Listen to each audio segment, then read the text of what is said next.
Senate shake. Dick Durbin announces retirement. What's next for Illinois? Breaking news. Senator Dick Durbin, the Senate's no. 2 Democrat won't seek re-election in 2026. This is huge for Illinois and the Senate. Let's break it down. Durbin has served Illinois for nearly 4 decades. His retirement marks the end of an era in Senate leadership.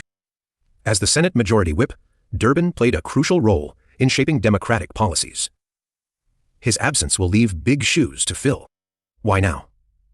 Durbin cited a desire to pass the torch. But some speculate about the deeper reasons behind his decision. This opens a major opportunity for Illinois Democrats. Who will step up to run for his seat? Republicans see this as a chance to flip the seat. Could Illinois become a battleground in 2026? Durbin's legacy includes key work on immigration, healthcare, and judiciary issues. His impact won't be forgotten. What's next for Durbin? He hasn't ruled out future public service. But for now, he's focused on his remaining term. The race to replace him starts now. Stay tuned for updates on this developing story. Former Pentagon official accuses Hegseth of breaking the law. Shocking details inside! Breaking news. A former Pentagon official claims Hegseth may have crossed legal lines. What really happened?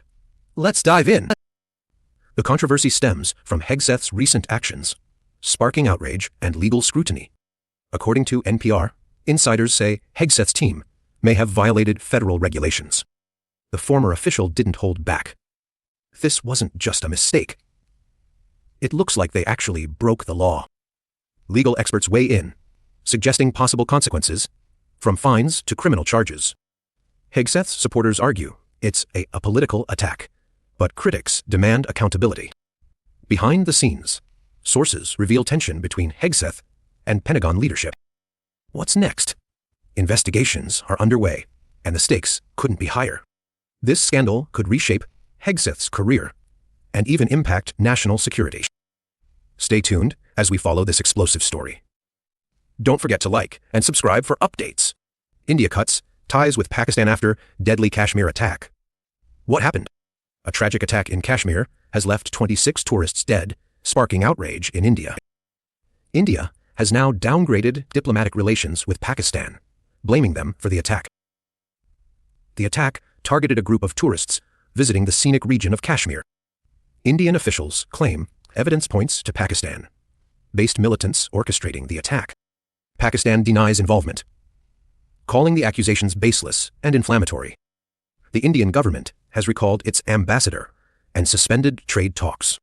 Kashmir remains one of the most disputed regions between the 2 nuclear powers. This attack has reignited fears of escalating tensions in the region. The international community is urging both sides to show restraint. Families of the victims demand justice as funerals are held across India. Security has been tightened across Kashmir, with tourists being evacuated. Experts warn this could be the worst crisis between India and Pakistan in years. Will diplomacy prevail, or are we heading toward another dangerous standoff?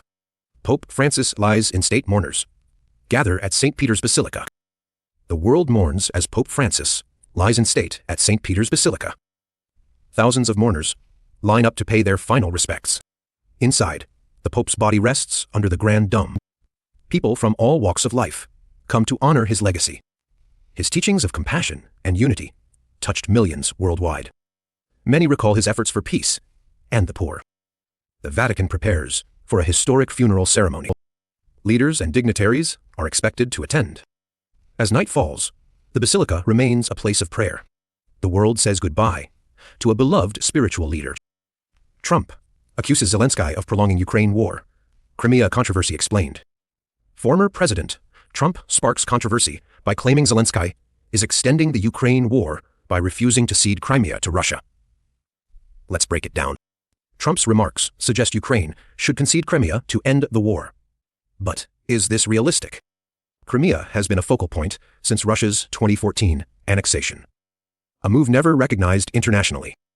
Zelenskyy insists Ukraine's territorial integrity is non-negotiable. Surrendering Crimea could set a dangerous precedent. Experts argue ceding Crimea won't guarantee peace. Russia might push for more. Trump's stance aligns with his past praise for Putin, raising questions about his motives. The White House swiftly condemned Trump's comments, reaffirming support for Ukraine. Ukrainian officials dismiss Trump's claim, vowing to fight until all territories are liberated. Meanwhile, NATO allies express concern over Trump's rhetoric, fearing it undermines unity. Public reaction is split. Some see Trump as pragmatic, others as appeasing Russia. Historically, territorial concessions rarely lead to lasting peace. Just look at WWMI. As the 2024 election nears, Trump's comments could reshape U.S. foreign policy debates.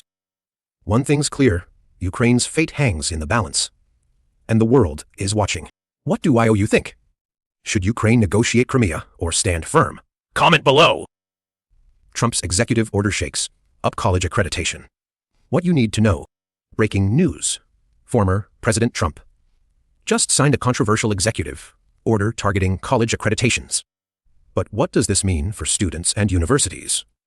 Let's break it down. Accreditation is the process that ensures colleges meet quality standards. Without it, schools lose federal funding, and degrees may not be recognized. Trump's order aims to shift power away from traditional accreditors, giving more control to states and alternative organizations.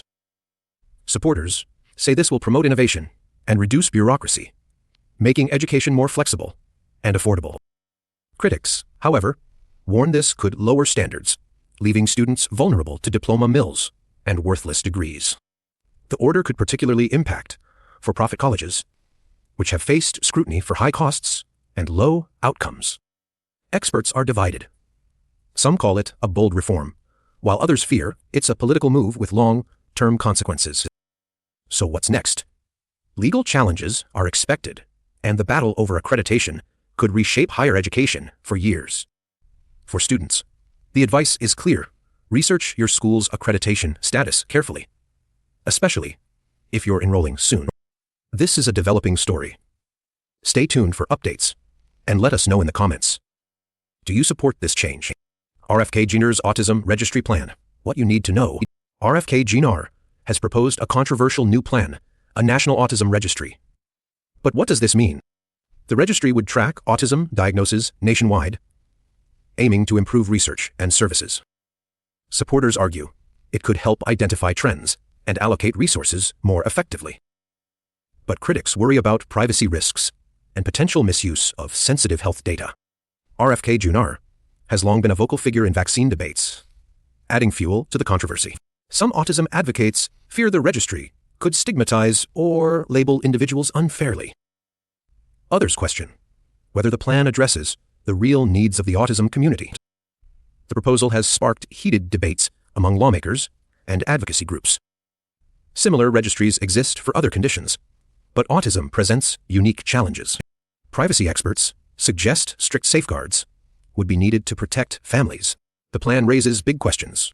Who controls the data? How is it used? As the debate continues, one thing is clear: this proposal won't fade quietly.